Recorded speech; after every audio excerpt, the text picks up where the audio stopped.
नमस्कार दोस्तों, स्वागत है आपका एक और नई वीडियो में।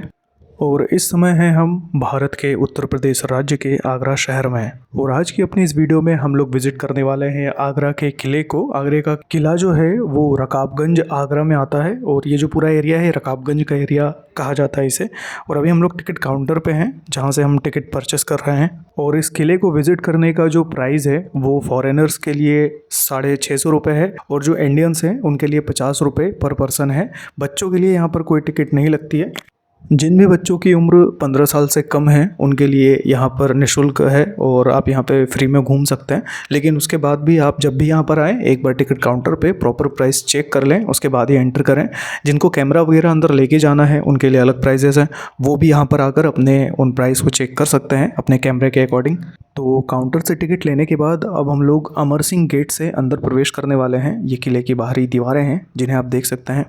यहाँ पर फॉरेनर्स भी काफ़ी संख्या में यहाँ आते हैं। आप जो देख रहे हैं ये सब फॉरेनर्स हैं। और अब मैं आपको जो फ्रंट गेट है जिससे हम एंट्री लेने वाले हैं इसके बारे में थोड़ी सी जानकारी दे देता हूँ। ये जो गेट आप देख रहे हैं जहाँ से लोग प्रवेश कर रहे हैं इस किले के अंदर, इसे पहले अकबर दरवाज़ा कहते थे लेकिन बाद में इसका नाम अमर सिंह दरवाज़ा रखा गया। इसके पीछे एक बहुत ही रोचक कहानी है।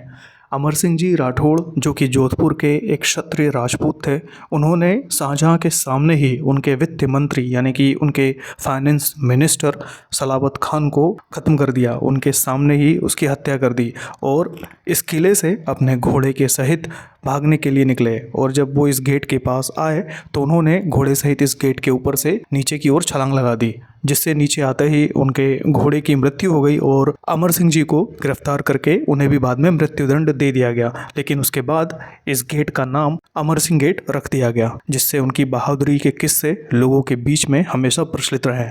वैसे मुगलों के पहले इस किले में सिकरवार राजपूतों का शासन हुआ करता था। यहाँ पर पुराने ईंटों से बने हुए किले के अवशेष भी प्राप्त हुए हैं। इस पुराने किले से जो इतिहासकारों को साक्ष्य मिले हैं उसके आधार पर लोग बताते हैं कि सिकरवार क्षत्रिय राजपूतों का यहाँ पर शासन था और वही इस किले को इस्तेमाल किया करते थे।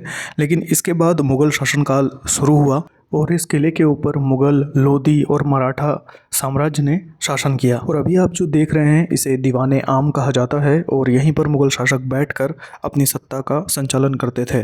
तो अभी आप लोग जो देख रहे हैं ये दीवाने आम से बाहर का जो नज़ारा है उसके चारों तरफ का एरिया वो है। दीवाने आम से अब हम लोग जा रहे हैं दीवाने खास की तरफ। तो दीवाने आम से होकर ये सीढ़ियाँ दीवाने खास की ओर जाती हैं, जहाँ पर आपको अंगूरी बाग, दीवाने खास और जहांगीर का जो काला सिंहासन है वो देखने को मिलता है।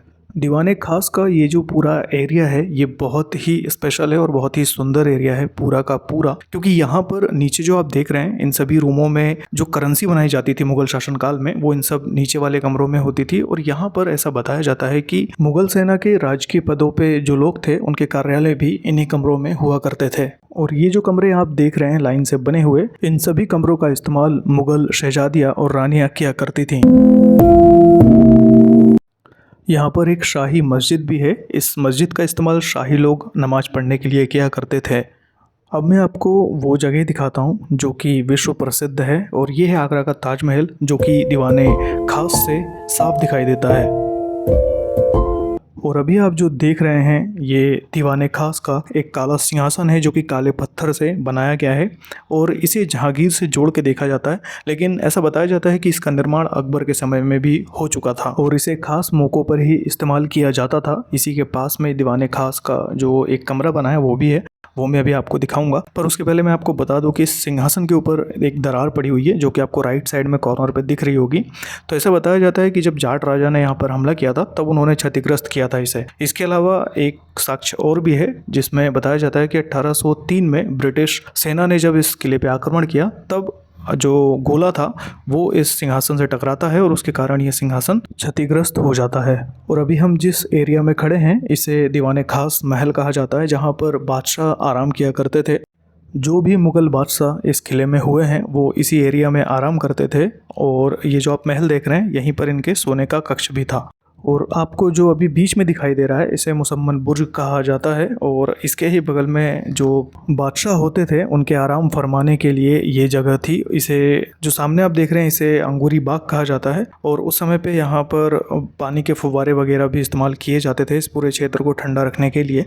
तो जिस कमरे में बादशाह आराम किया करते थे वो कमरा मैं आपको अंदर से दिखाता हूँ। ये देखिए, ये वो सुंदर सा कमरा है जिसके अंदर बादशाह आराम करते थे।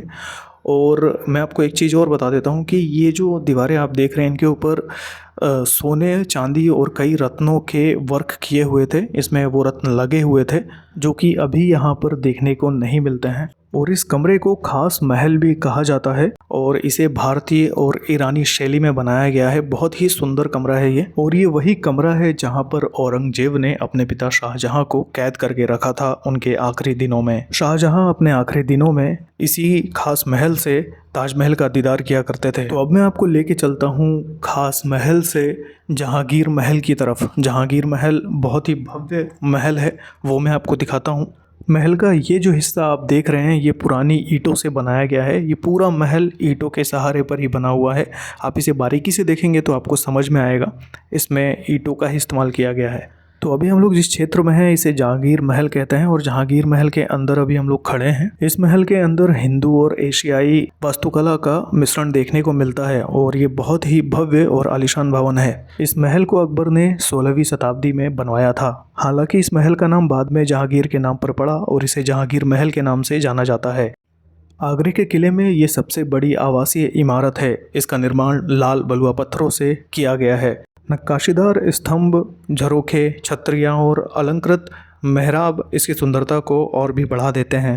आगरा के इस किले को सन 1983 में वर्ल्ड हेरिटेज साइट के रूप में मान्यता प्राप्त हुई, जिसे कि यूनेस्को विश्व धरोहर स्थल के रूप में घोषित किया गया। और अभी आप ये जो बड़ा सा पत्थर का कटोरा देख रहे हैं इसमें जहांगीर नहाया करता था और जहांगीर हौज के नाम से इस कटोरे को जानते हैं।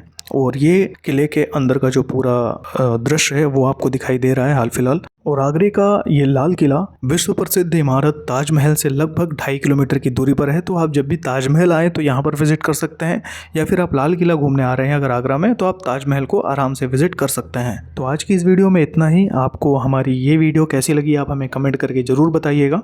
हम आपको मिलते हैं एक और नई वीडियो में, तब तक के लिए जय सिया राम।